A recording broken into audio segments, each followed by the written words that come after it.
Good morning, everyone. It's Friday, July 16, coming to you live from Seoul. I'm Kim Mo-gyan. Before we begin, these are the stories we're following at the top of the hour.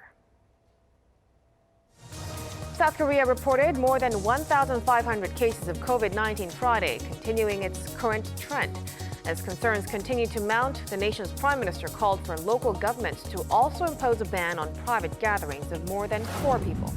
The World Health Organization chief called for China to be more transparent and to cooperate more on the efforts to find the origin of COVID-19 in China. And at least 70 people have died in Germany and Belgium after record rainfall caused rivers to burst their banks. Most of the victims were in Germany, but at least 11 have died in Belgium, with more reported missing. Our top story this morning, new COVID-19 cases in South Korea stay above the 1,500 mark. Prime Minister Kim Boo-kyam on Friday asked local authorities in non-capital regions to consider limiting the number of people at social gatherings. For more, we have our Xinjiang on the line for us. Yellen, give us the details.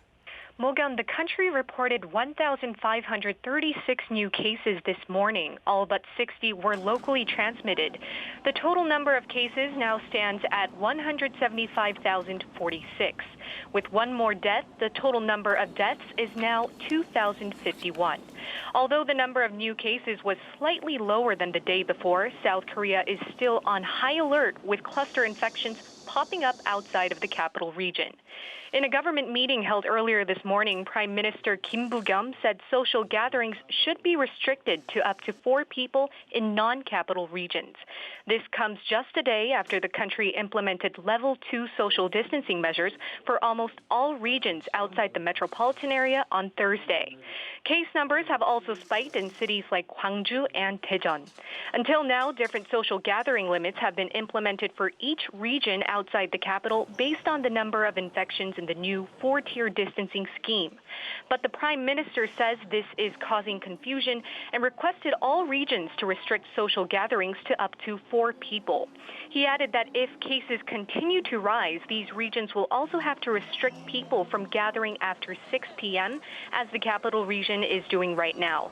The greater capital area is under the highest level of the social distancing measures, level 4. That's all I have at this hour. Back to you, Mo-gyan. Thank you, Yoon. Keep us updated. Now, the head of the World Health Organization has admitted that investigations into the origin of COVID-19 in China have been hampered by the lack of raw data during the first days of the outbreak. He said Beijing should be more transparent. Lee Seung-jae reports. More data and more transparency. That's what the head of the WHO, Dr. Tedros Adhanom Ghebreyesus, is urging China to provide more of, saying the probe into the origin of the pandemic is being hampered by the lack of raw data from the first days of the spread. We are asking, actually, China to be transparent, open, and cooperate, especially on the information raw data that we asked for at the early days of the pandemic. And we will be discussing with member states on the phase 2 and hope member states will help in guiding to address the challenges that I have already underlined among other things. Earlier this year, a WHO-led team spent 4 weeks in and around Wuhan, along with Chinese researchers. In a joint report published in March, they said the virus was probably transmitted from bats to humans through another animal, adding the introduction through a laboratory incident was considered to be an extremely unlikely pathway. However, during a press briefing Thursday, the WHO chief acknowledged it was premature to rule out a potential link to a lab leak. There was a premature push to, especially reduce one of the options, like the lab theory. As you know, I was a lab technician myself. I'm an immunologist, and I have worked in the lab. And lab accidents happen. It's common. I have seen it happening, and I myself had errors.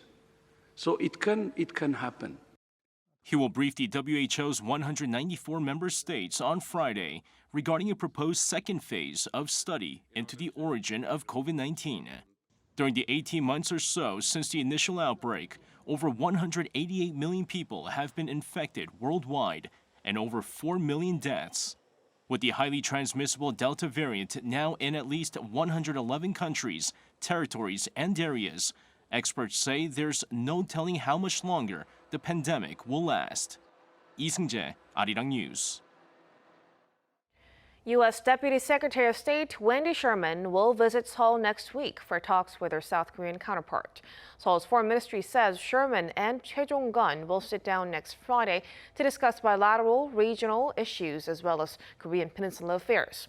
2 days ahead of that meeting, Vice Foreign Minister Choi will meet his U.S. and Japanese counterparts in Tokyo.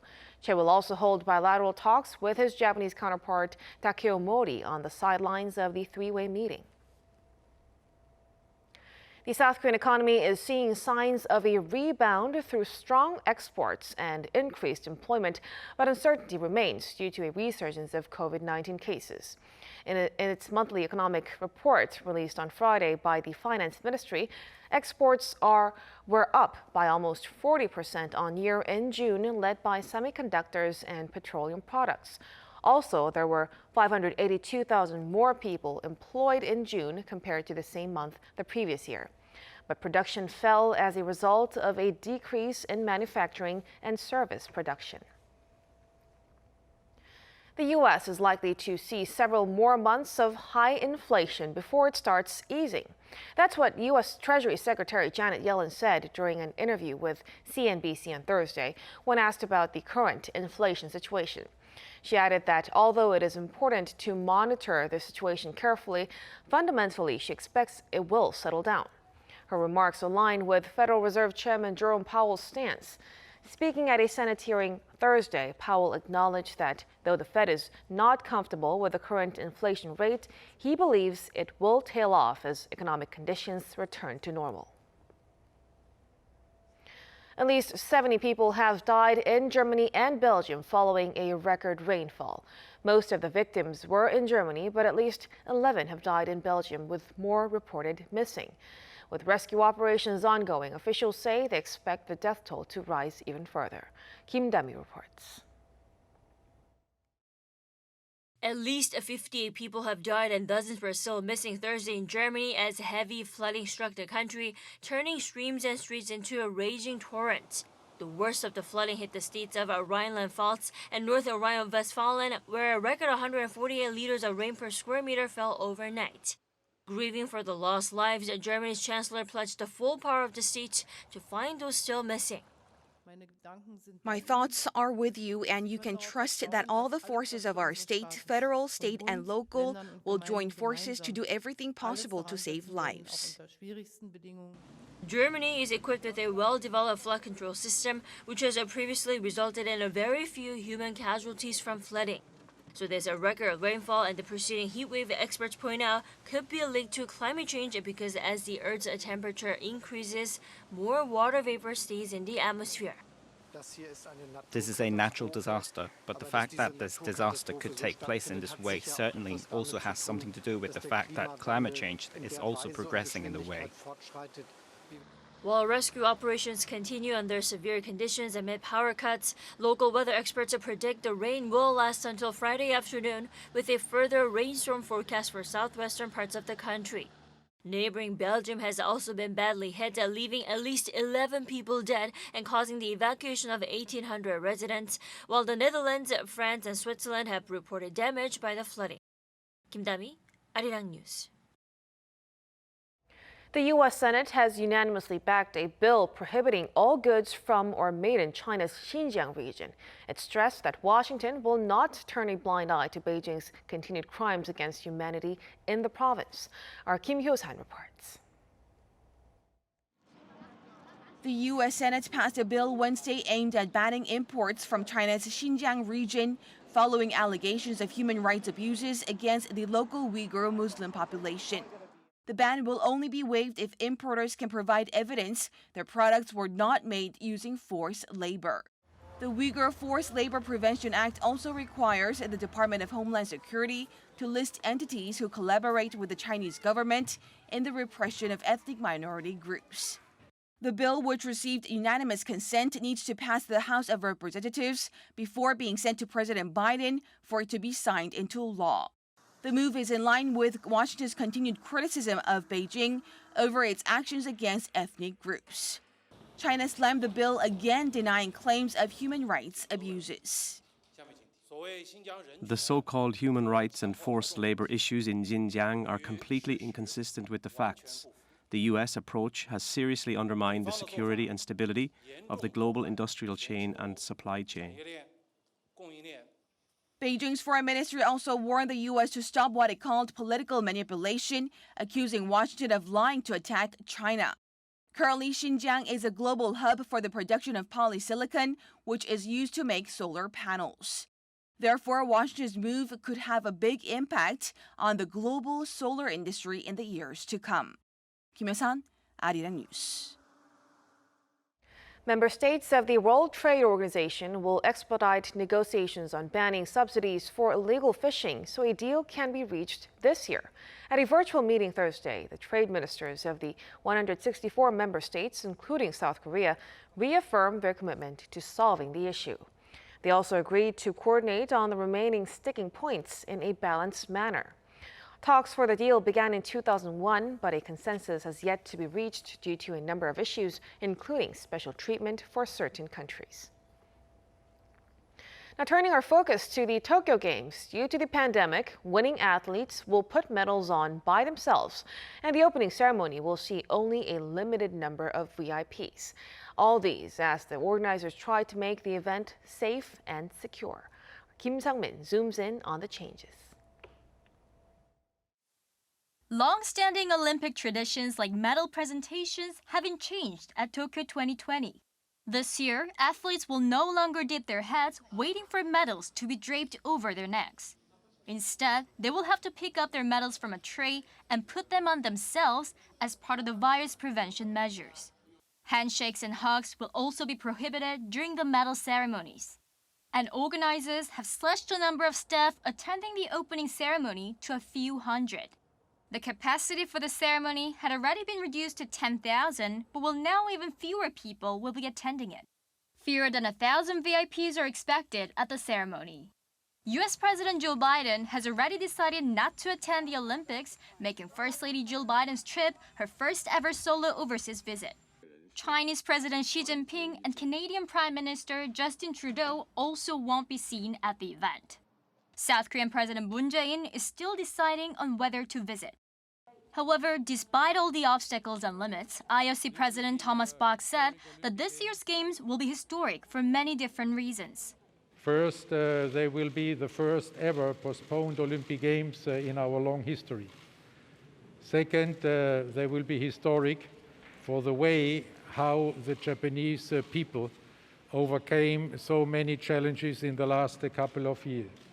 The great East Japan earthquake, and now the coronavirus pandemic.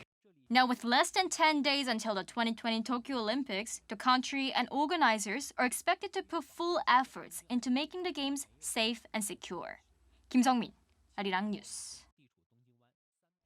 Samsung Electronics will provide its Galaxy S21 Olympic Edition to all Olympic and Paralympic athletes going non-contact with its marketing strategy ahead of the upcoming spectator-free sporting event. As the worldwide Olympic partner since 1988, South Korea's tech giant will offer 17,000 of their latest edition smartphone featuring a phantom blue back panel with gold accents. The Olympic logo has been put on the back of the device, although other key specifications are the same as the original model. Samsung will support the Olympic Games through to Los Angeles 2028, as well as the Youth Olympic Games also until 2028. More maps have emerged that confirm Dokdo is South Korean territory. On Thursday, the Tokto Foundation revealed around 20 maps from 18th century Europe and ancient Japan. Among them were 13 official Japanese maps showing Tokto as Korean territory. It includes one that directly counters what the Japanese government currently considers evidence the islets were incorporated into Japanese territory. The foundation says the old maps prove that even centuries ago, Tokto was recognized as Korean territory by people around the world. Seoul has been experiencing extremely hot weather lately, causing people to head to the Han River to avoid the heat. But with prevention measures in place, things look a bit different this year. Our Han Sang-woo shows us how things have changed. Seoulites are heading to the Han River to escape from the extreme summer heat. For the past few days, the city's been experiencing so-called tropical nights, where the mercury stays above 25 degrees Celsius throughout the night. The atmosphere's not like summers past, though, with strict distancing guidelines in place. The last time I visited was before the pandemic, so the park was full of people. It feels strange now that it's much less crowded. I can tell how serious the situation is. It's hard to find groups of 3 or more in the evening, now that Seoul and the surrounding area has come under level 4 of South Korea's new 4-tier social distancing scheme. With the ban on private gatherings of 2 or more people after 6 p.m., officials say there's far fewer people relaxing along the river this summer. Other restrictions include mandatory mask wearing and a ban on setting up tents for shade. But the biggest prevention measure would have to be the capital's ban on drinking alcohol along the Han River late at night. This came into effect last Wednesday and applies from 10 p.m. to 5 in the morning. Violators risk being fined up to 100,000 won. That's about $87. And civil servants who began intensively regulating the riverside parks last Saturday have already seen several violations. First, we give them a warning, and if they don't comply, we work with the police to impose fines. The executive order aims to stop people from flocking to the Han River to drink more after restaurants close. Authorities say these strict measures are necessary for a return to pre-pandemic life as soon as possible. Han Sang-woo, Arirang News.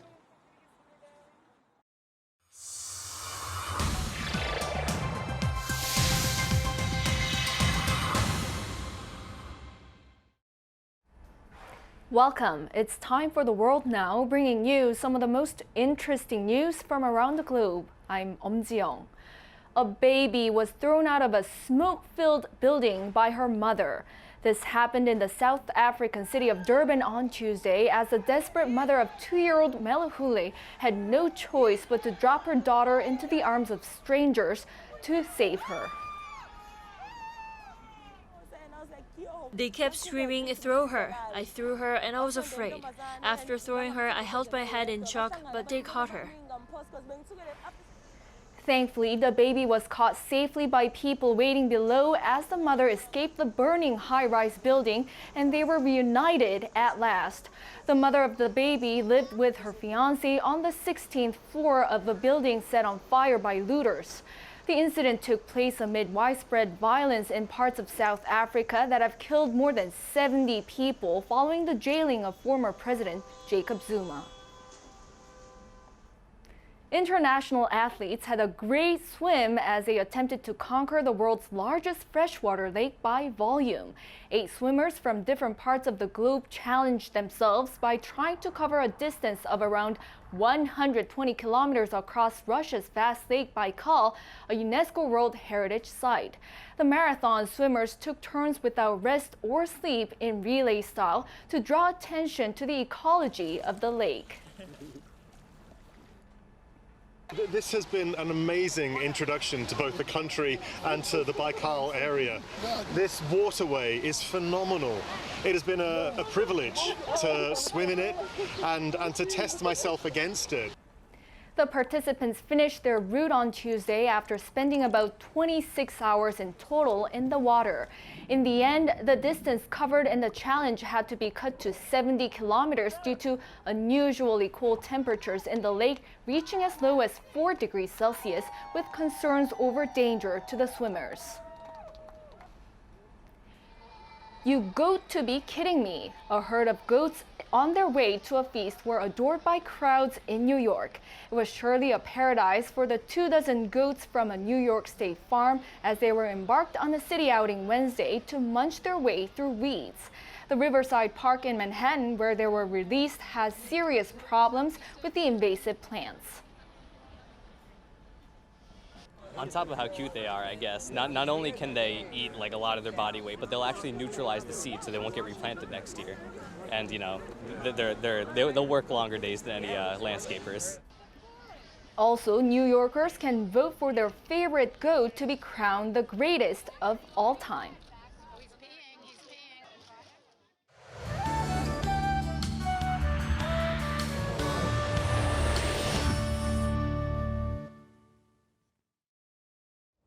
Good morning. Lots of sunshine to start the day, but heavy passing rain is in the forecast from this afternoon. We'll see 70 millimeters of rain an hour along with storm force winds.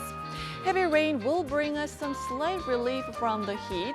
Not to mention, Seoul saw the hottest temperatures of the season so far yesterday, and heat alerts still remain in place across much of Korea.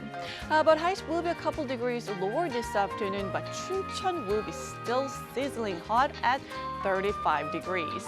The capital is forecast to see heavy passing rain around lunchtime into the evening. Western parts of the country are forecast to see heavier rainfall today. Scorching heat with more rain is in the forecast for the weekend across Korea. And next week, we have Chungbok and Daeseo supposed to be the middle of the hottest part of summer here in Korea. So the intense heat will continue for the time being. That's Korea for you, and here's a look at the weather conditions around the world.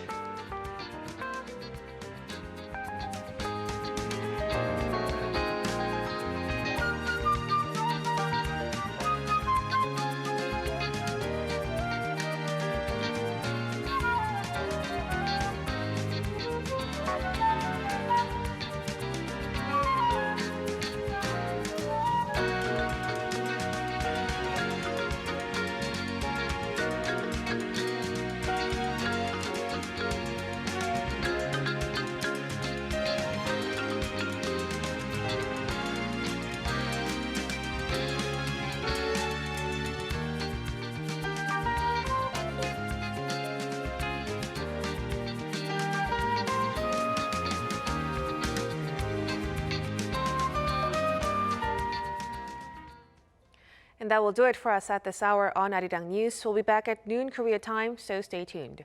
Thank you for watching and goodbye.